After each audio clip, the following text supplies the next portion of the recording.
everyone. I am Congresswoman Melanie Stansbury, and I am so proud to represent New Mexico's 1st Congressional District and to stand with the survivors and to be joined by my colleagues from the Oversight, Judiciary, and other committees of jurisdiction in this case. While the survivors have left to attend the Pam Bondi hearing that starts in just a few moments, we will stay for a few extra moments to answer questions of the press. You see behind me members of the Oversight Committee that have been engaged in a months-long bipartisan investigation in the Epstein case. Let me begin by saying one thing. Believe the survivors. That's right. We are being asked every single day to name names.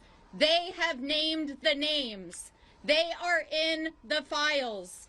Believe the survivors. Believe your eyes. Believe what you are reading. They have named the names, and for the last 20 years, justice has not been served here in these United States. That's right. 20 years ago, in 2007, the U.S. Department of Justice and the FBI drew up a 56-page indictment that included 32 counts of federal crimes against Jeffrey Epstein and his co-conspirators, and 1 year later dropped the case.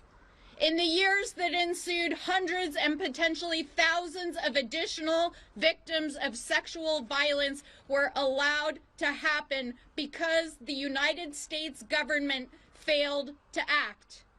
Today, that same injustice is continuing right now here in the halls of Congress, the halls of the Department of Justice, and yes, in the halls of the White House.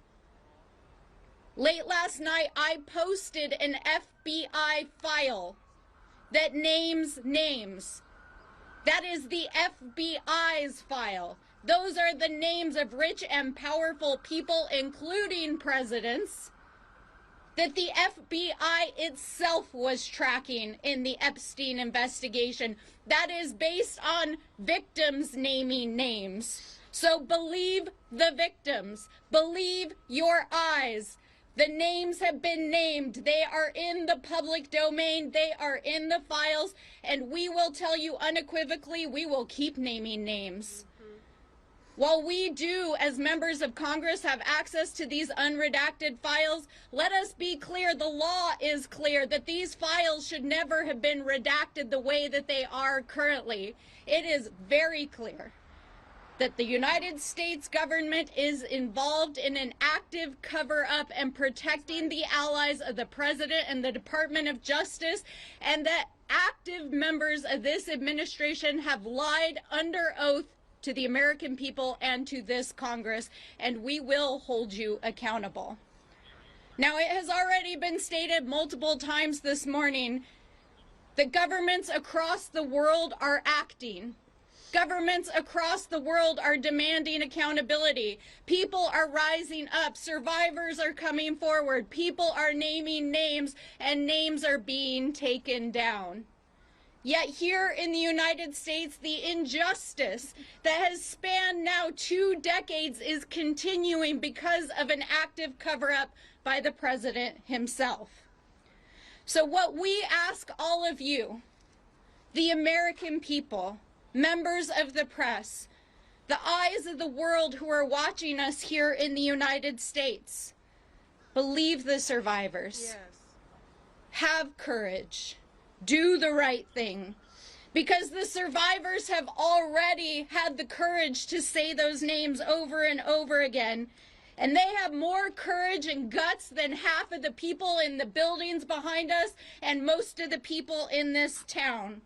But we want you to know that we will not let this injustice stand. We will stand here every day with the survivors. We will not stop. We will look through every file. We will follow every lead, and justice will be served. And to every survivor out there, here in the United States and across the world, the millions of survivors, girls, women, boys, people who are watching We know the eyes of the world are on us. We stand with you. We are fighting for you. You are not alone. And whether you have come forward or not, we want you to know that we are fighting for you. We see you, and we will fight for justice. That's right. And so with that, we will open it up for questions. And some of us are going to head over to the Judiciary Committee, where Pam Bondi has to answer some very serious questions.